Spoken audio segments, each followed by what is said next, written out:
करगहर के पूर्व प्रमुख एवं वर्तमान पैक्स अध्यक्ष वीरेंद्र यादव को अपराधियों ने गोली मारकर हत्या कर दिया। इसकी सूचना मिलते ही जाप सुप्रीमो राजेश रंजन उर्फ पप्पू यादव मौका वारदात पर करगहर पहुंचे तथा शोकाकुल परिजनों से मिलकर अपनी संवेदना प्रकट किए। जिला प्रशासन से फोन पर बात कर उन्होंने दोषियों को स्पीड ट्रायल चलाकर कठोर कार्रवाई करने की मांग किया तथा लगातार जनप्रतिनिधियों पर हो रहे हमले पर अफसोस जताया है तथा परिवार को सुरक्षा देने की मांग की है। यदि 48 घंटे के अंदर गिरफ्तारी नहीं हुई तो पार्टी जिला मुख्यालय सासाराम बंद करेगी। इस दौरान जाप के प्रदेश महासचिव लाल साहेब सिंह, समाज सेवी आलोक सिंह, प्रदेश प्रवक्ता बबन यादव, पार्टी के रोहतास जिला अध्यक्ष विशाल कुशवाहा, युवा अध्यक्ष रोहित आनंद, विनोद यादव, सरफुद्दीन अंसारी, कैमूर जिला अध्यक्ष शास्त्री सिंह यादव, आरा के जिला अध्यक्ष ब्रजेश यादव, आरा के लड्डू यादव आदि सैकड़ों की संख्या में पार्टी कार्यकर्ता उपस्थित रहे। ब्यूरो रिपोर्ट, बिहार दर्शन। एसआईटी जांच, 3 महीने के अंदर एसपीडी ट्रायल, एक कोर्ट का रिफॉर्मेशन निर्माण। यदि सरकार सही मायने में गंभीर है और इस परिवार को, इस इलाके को बचाना चाहते हैं तो सबसे पहले चंद्रमा और प्रमुख साहब और कामेश्वर, इस तीनों, और उसके पहले राय जी का मर्डर हुआ था परसोत्तमा चौक। इन सबके मर्डर में जो लोग इन्वॉल्व हैं उसकी एसपीडी ट्रायल। यदि एसपीडी ट्रायल नहीं होगा तो फिर अपराधी अपराध करता रहेगा। कल पिता गए, कल बच्चे जा सकते हैं। हमने आग्रह किया है इस परिवार से कि नेम्ड एफआईआर आप करें और हम मांग करेंगे एसपी डीएम साहब से कि अविलंब सुरक्षा के साथ इस परिवार को कम से कम 4 लाइसेंस, जो प्रमुख साहब का लाइसेंस था उनको बेटे के नाम से ट्रांसफर अविलंब की आप व्यवस्था करिए।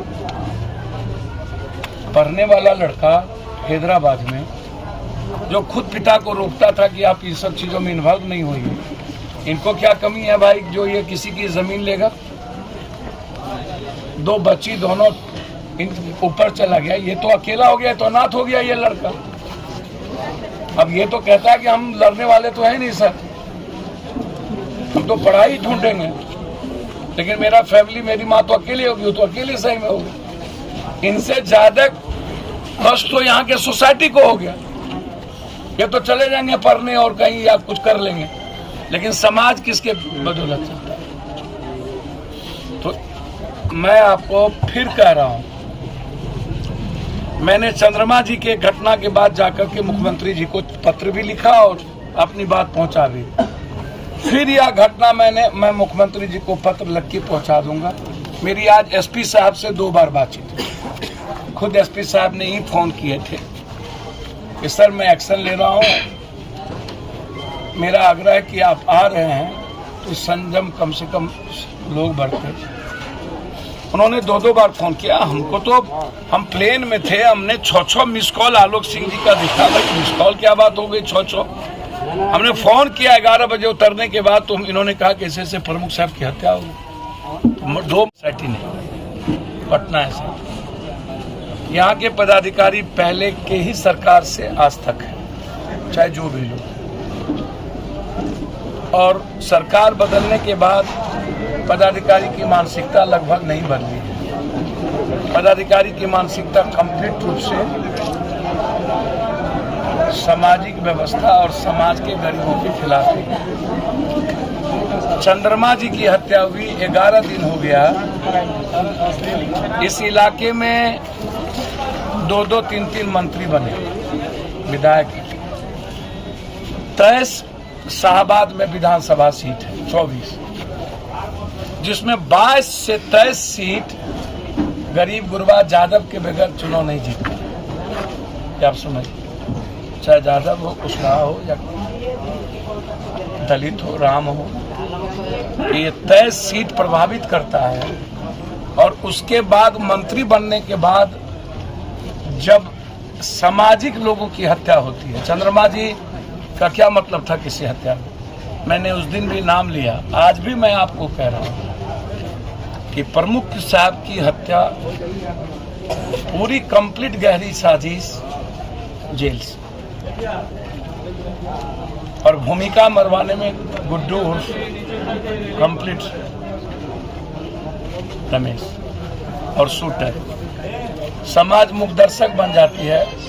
चंद्रमा जी की घटना घटी, आज तक समाज सही तरीके से लड़ाई नहीं लड़ा, फिर ये घटना घटेगी 48 घंटे के बाद लोग चुप हो जाएंगे, तो इसमें समाज भी दोषी है, इसको आप समझ लें। समाज कम, मैं यह समझना चाहता हूं कि शाहबाद में 24 सीट में 23 सीट यादव गरीब गुरबा की चीजों से लोग चुनाव जीतते हैं, और फिर ऐसी ही आवाज दबा दी जाती है जो चुनाव जिताने में जिसकी भूमिका सबसे महत्वपूर्ण है। पीछे गुड्डू उर्फ रमेश की साजिश थी, और मरवाने में शूटर का इस्तेमाल किया गया।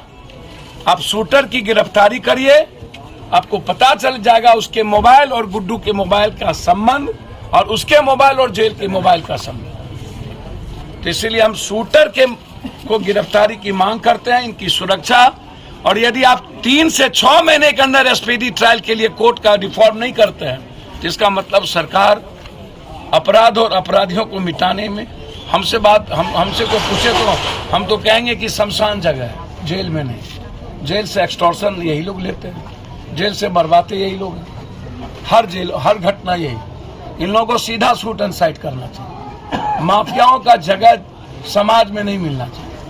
समाज अपने अपने जात के माफियाओं को आका की तरह देखते हैं, यह सबसे बड़ा दुर्भाग्य। इससे बड़ा दुर्भाग्य कुछ नहीं हो सकता सामाजिक व्यवस्था में। गुंडा में कोई जाति नहीं होता। मर्डर किसका हुआ, किस जात ने मरवा दिया? बलात्कार किसका हुआ, किस जात ने किया? बेटी का भी कोई जात होगा, अपराधी का भी कोई जात होगा, कोई हो। हम तो किसी को नहीं बकसते, कोई हो। अभी समस्तीपुर में मार दिया, कोई भी अपराधी आप उठा के देखिए, सहरसा में मारा, कोई भी था, जेल जाना पड़ा। और ये दोनों घटना मेरे लिए चुनौती, चैलेंज पूरी। जब तक सरकार जगेगी नहीं और इस प्रक्रिया के तहत गुजरेगी नहीं, तब तक ये सवाल मेरा खड़ा रहेगा। और जरूरत होगी तो सासाराम भी बंद होगा और बिहार भी होगा। हम सरकार को 48 घंटे का अल्टीमेटम देते हैं। यदि शूटर नहीं पकड़ा है, SIT का जांच नहीं हुआ और सुरक्षा की व्यवस्था नहीं की, तो सासाराम बंद। पूरा, चाहे चंद्रमा जी का मामला हो, चाहे हमारे प्रमुख साहब का मामला हो, जब भले और सामाजिक लोग नहीं बचेंगे तो फिर हमें मरने की और लड़ने की तैयारी करनी।